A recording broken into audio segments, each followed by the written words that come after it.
Es el tiempo del señor ministro Pablo Mieres. Bien, muchas gracias, señor presidente.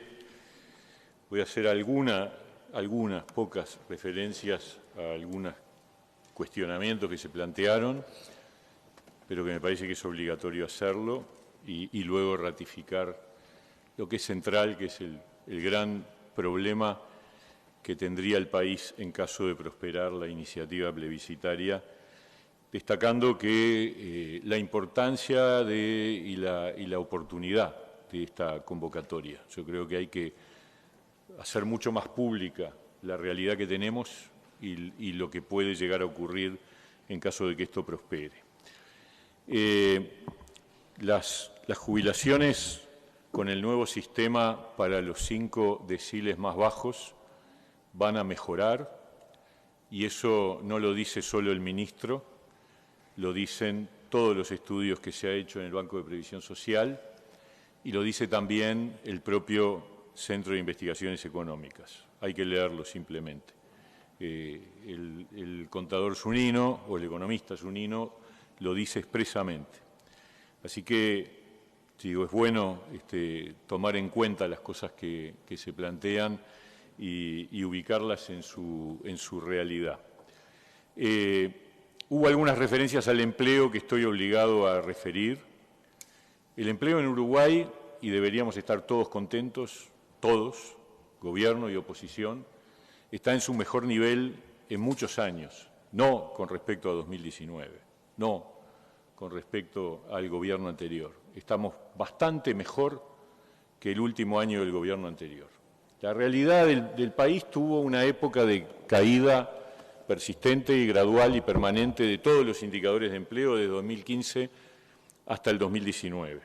Así recibimos nosotros el gobierno. La nueva gestión se encontró con un país que en los últimos 3 años, del 17 al 19, había perdido 50.000 puestos de trabajo. Y las tasas de empleo venían bajando y las de desempleo venían aumentando. El último mes del gobierno anterior, el desempleo llegó al 10.5%.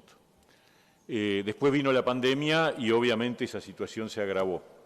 Pero hoy, en el 2023, no solo se recuperaron los 50.000 puestos de trabajo que se perdieron en los últimos 3 años del gobierno anterior y los 60.000 que se perdieron con la pandemia, que hacen un total de 110.000, sino que en el Uruguay de hoy el número de empleo está recuperado en 20.000 por encima de esos 110.000. Y en el año 23 se crearon 40.000 puestos de trabajo más. Y esto hay que decirlo porque es la realidad. De hecho, la tasa de actividad es la más alta desde el 2016. La tasa de actividad significa la cantidad de gente que está en el mercado de trabajo.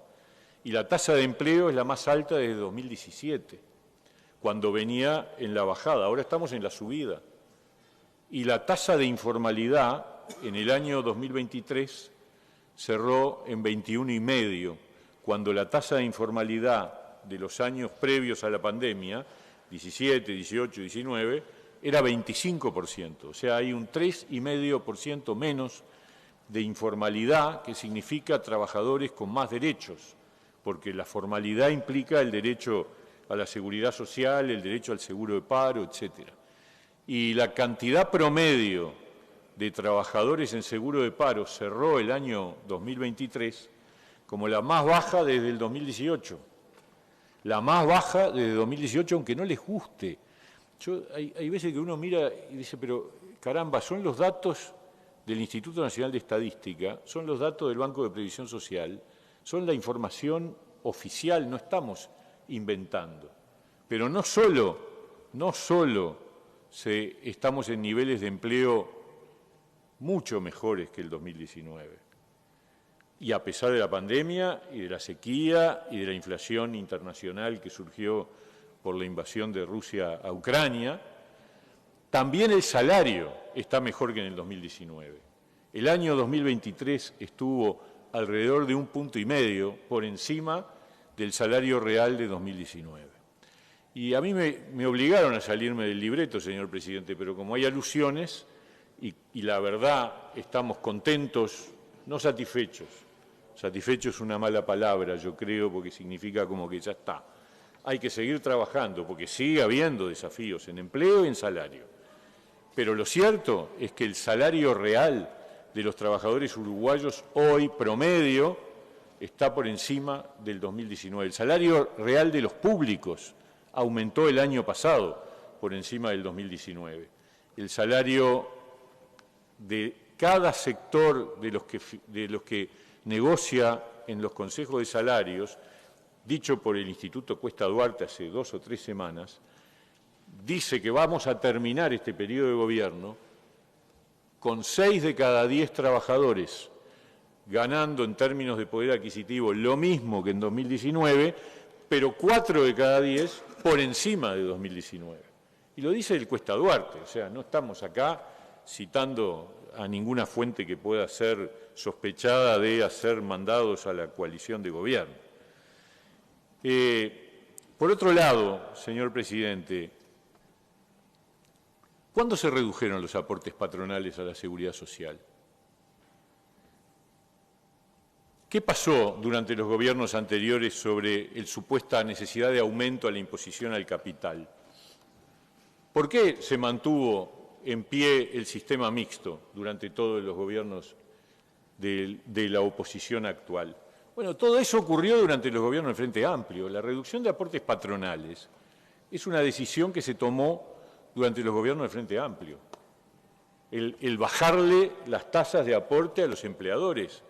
No hubo el no aumento de la imposición del capital, fue también un tema desarrollado durante los gobiernos del Frente Amplio, y el sistema mixto se mantuvo, más allá de los discursos, que muchos decían que había que eliminarlo, pero se mantuvo porque, y fueron decisiones todas en favor del crecimiento de la economía, en favor de la captación de inversiones, en la búsqueda de un país más próspero.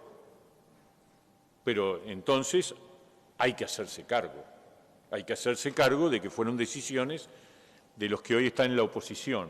Y creo que todas estas 3 que refiero fueron positivas. Por supuesto que siempre, y acá estamos en presencia del esfuerzo más grave que yo recuerde desde que estoy en política, ya hace unos cuantos años, de demagogia política.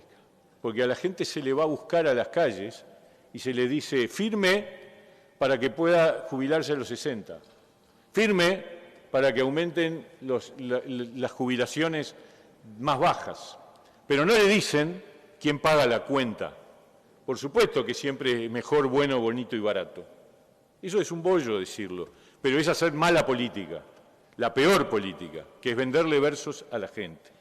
Porque lo que hay que decir es que si esta propuesta de reforma junta las firmas, si se aprueba, el país va a cuadruplicar el porcentaje del déficit con respecto a lo que va a hacer en una perspectiva con el sistema actual. Vamos a pasar porque se dice fácil, pero hay que calibrar lo que significa. El déficit de la seguridad social, medidos en puntos del Producto Bruto Interno, ya está muy alto. Y la reforma que se votó el año pasado es para evitar que crezca mucho más, pero va a crecer en el transcurrir de las próximas décadas un par de puntos más. Pero si se vota el plebiscito, va a crecer 8 puntos más. Y cuadruplicar el déficit es una catástrofe, señor presidente. Es una catástrofe que recién lo mencionaban algunos legisladores que hablaron antes que nosotros, que medida en términos de impuestos implica inexorablemente un aumento significativo de los impuestos. El IVA, que es el impuesto al valor agregado que todos pagamos cuando compramos bienes y contratamos servicios, 7 puntos del IVA de hoy, de los 22, ya van para el déficit de la seguridad social. Pero si esto se aprueba, se va a comer el IVA entero, el financiar el déficit de la seguridad social. Y eso también hay que decirle a la gente. Cuando le pedís la firma, decile que te va a salir un IVA mucho más grande, porque va a haber que aumentar el IVA. Porque si no es trampa, es mentirle a la gente, es decirle cosas que no son. es llevarlos a la catástrofe. Y también, si lo medimos en vez de impuestos en aportes a la seguridad social, es que el trabajador, ese al que dicen que están defendiendo, en vez de descontarle un 15% de su nominal, le van a tener que descontar un 30%. Pavada de rebaja del salario real, pavada de rebaja. 30% para pagar las jubilaciones con el nuevo sistema que se pretende con el plebiscito. En vez del 15, el 30. En un sueldo de 30.000 nominales, hoy se está pagando 4.500, pero van a tener que descontarle 9.000. Eso es lo que va a pasar para todos los salarios de todos los trabajadores del sector formal. Y los empleadores, que hoy pagan el 7,5 gracias a una decisión del partido que hoy está en la oposición, que lo redujo, se va a tener que multiplicar por 3 para pagar la cuenta de este plebiscito. Es decir, más de 3, al 24,5%. ¿Y eso en qué se va a traducir? En una disparada del sistema formal. ¿Ustedes piensan que alguna empresa va a mantener los niveles de formalización si tiene que pagar el 24% de aportes patronales por cada empleado? ¿Cuánto se va a perder en empleo? Entonces, todo eso hay que decírselo a la gente cuando se va a pedirle la firma. Porque mire que no hay almuerzo gratis, ¿eh? Y todo lo que se está vendiendo como gran solución se va a transformar en una catástrofe. Porque además, atarlo al salario mínimo nacional es pan para hoy, hambre para mañana. Porque el salario mínimo nacional lo define el Poder Ejecutivo cada año. Y si está atado a un incremento del gasto en las jubilaciones, vamos a ver qué gobierno, independientemente del pelo que sea, define un aumento del salario mínimo nacional. Porque después tiene que pagar la cuenta. Y eso todos sabemos que es un gran problema. Entonces, yo creo que estas cosas hay que decirlas todas, todas. Por eso me parece que es necesario, absolutamente necesario, porque además, perdón, la confiscación, que lo dijimos al principio, lo volvemos a decir al final, confiscarle los ahorros a la gente, hay que decirle a 1 millón de personas, porque eso también tienen que decirlo cuando le van a pedir la firma, que hay 1 millón de personas que tienen cuentas personales a su nombre, que cuando llegue el día de la jubilación piensan que va a tener una compensación adicional, una renta vitalicia adicional a la jubilación del Banco de Previsión Social, se la van a confiscar, la va a perder, no la va a cobrar y va a generar andanadas de reclamos al Estado porque les afanaron la guita. Así de sencillo y de fácil. Entonces hay que decirle eso también a la gente cuando le piden la firma. Porque hay que decir toda la verdad, si no es trampa. Y hay que decir que el prestigio que el Uruguay generó durante años, décadas, de construcción de un país serio, de un país capaz de mantener los contratos, de no cambiar la regla de juego, se va al diablo.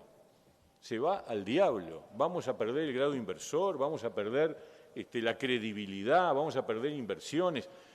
Eso también hay que decírselo a la gente cuando le vamos a pedir la firma. Por eso a mí me parece que estos son tiempos en donde hay que llamar a la militancia para explicar en serio de qué se trata, para que la gente entienda todas las consecuencias de lo que está planteado, porque yo, le repito, en toda mi vida política nunca había visto un ejercicio de demagogia tan grande y tan peligroso como el que tenemos hoy delante con esta iniciativa. Señor presidente, yo agradezco enormemente la convocatoria, nos ha permitido por primera vez desarrollar en profundidad los contenidos que implicaría, el impacto que implicaría una reforma de la Constitución como la que está planteada y bueno, esperamos que la ciudadanía no se coma la pastilla, como se dice vulgarmente. Muchas gracias.